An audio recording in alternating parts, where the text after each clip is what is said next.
What is up, guys, and welcome back to another Diablo 3 set dungeon guide. This one's going to be going over the Tal Rasha for the wizard, and I'm going to be showing you how to master this set dungeon. I'll be going through the location, all the gear I used, and also kind of just commentary over my mastery run. Alright guys, so just starting off with location, right, it's going to be in Act 1, and so what you're going to do is you're going to go to Act 1 and then just port to this old ruins waypoint here.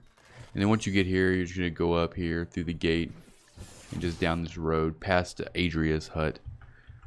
You don't have to really kill anything. It's not a big deal. Just gonna run down through here, and then right over by this pit, like this hanging tree kind of situation. If you walk up here, as long as you have the 6-piece set bonus, this portal will appear. All right, now just going over the objectives for this set dungeon. You have to kill 90 enemies with a Tal Rasha stack at 4. And then do not get bitten by the rock worms at all. And then for mastery, you need to kill everything in the set dungeon. Alright guys, this is the map for the set dungeon. As you can see, it's pretty linear for the most part.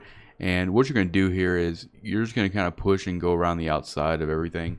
And this is not a very difficult set dungeon to like get around. If you do it right, you'll have plenty of time to get around and clean things up, get some stragglers. Chances are the rock worms are always going to be the mobs that are left over.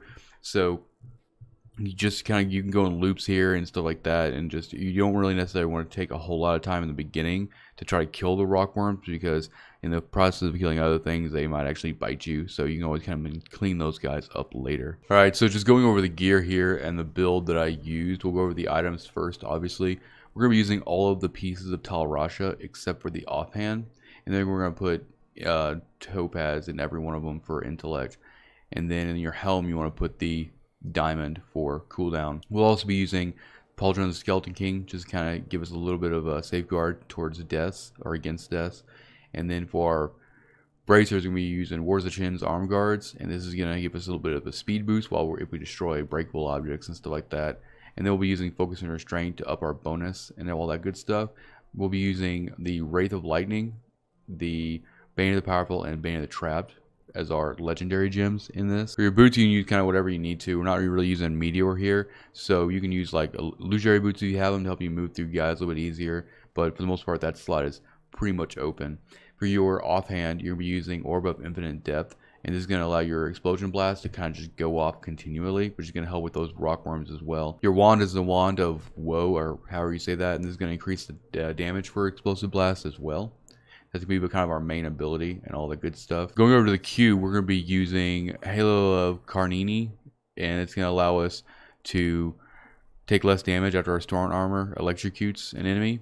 And then Kareem's Buff Belt is going to give us another movement speed increase going through here. And then Ingium is going to also help keep our cooldowns up. And you'll see when I'm running through my run how I'm able to actually it helps with teleport and all that good stuff, so you can move around a lot quicker. The quicker you can move, the better, because you won't get bitten by the rock worms or just take more damage than you need to, and also to save you on time. Alright, so now let's just go ahead and go over the skills that we're going to be using here, the passives and all that good stuff.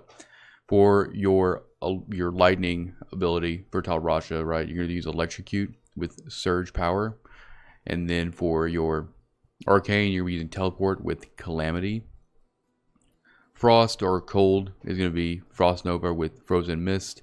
And then for your Fire, Explosive Blast with Chain Reaction. This is going to be our big damage dealer. And then we've got we use Diamond Skin with Prism. And this is going to reduce the arcane power cost of all of our skills while it's active. So you want to keep this up as much as possible. And you got Storm Armor with Power of the Storm. It's also going to reduce arcane cost while it's active. So having these two are going to make things really cheap, and it's going to allow you to actually spam a lot of this stuff easier. Now on to your passives here. First one's going to be Illusionist, and then Elemental Exposure, Audacity, and then Evocation. A lot of these are just going to be increasing maximum life cooldowns and all that stuff like that. Elemental Exposure is damaging enemy with arcane, cold, fire, or lightning will cause them to take 5% more damage. So we're using all the elements, so we want to kind of capitalize on the damage increases from this. Audacity, you deal 30% extra damage to enemies within 15 yards, since we're going to be using Explosive Blast here. So we're going to be running over guys, and we're going to be doing a lot of our damage that way. And then reduce cooldown with Evocation. So that's the build. Not too difficult. I mean, you can pretty much keep all these spammed for the all the time. Keeping diamond skin and storm armor up is pretty simple. You know, and for the most part, you know, I'm just sitting there and I'm gonna be just spamming all of them just to keep 4. That's it. That's all you gotta do. Not a big deal. You'll go through this really quick, and then once you get the 90 kills, you don't have to necessarily go, you know, keyboard crazy. Alright, so once you just grab in here, you know, just kind of get all of your abilities popping. You want to keep them all, you know, you want to use them all as fast as you can, just because you can keep your stacks at 4. This will allow you to make sure all your initial kills will go towards that 90. As you can see, they're ticking up right there. Just watch out for rock worms. Don't just try to stand in one spot too much, because they're kind of randomly placed through here. You can see one I just left on that bridge. I'll come back and get him later. But for the most part, just keep spamming all of your abilities as you go through here. You can see explosive blast is just going off, you know, killing a lot of stuff. For the most part, if you're spamming all your abilities, you can kind of just walk through it, or teleport through it rather.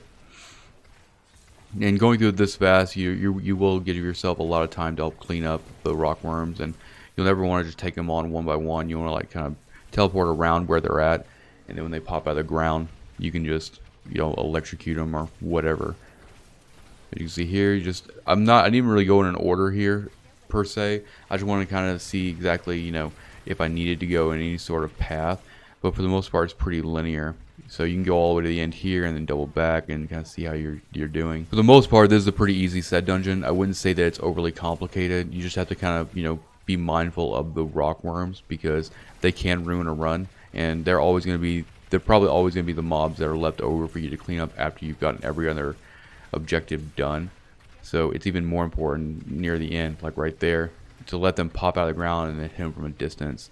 You never want them to actually, you know, be right on top of you. If you see like that, a skeleton on the minimap that is not visible to you, then you want to just kind of like, you know, teleport past it so he'll pop out of the ground.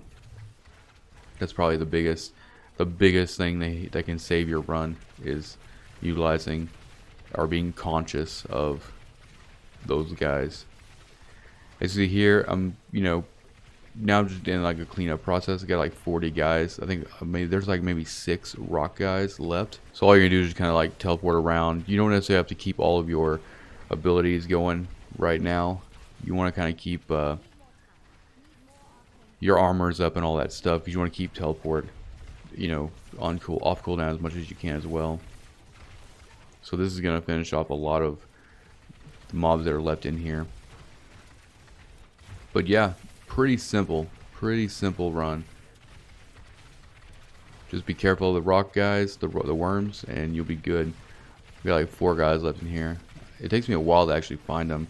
I think this run would have been like, you know, a 2-minute run, but I think it turned into like a 4-minute run, just because, or a 3-minute run, or somewhere around there.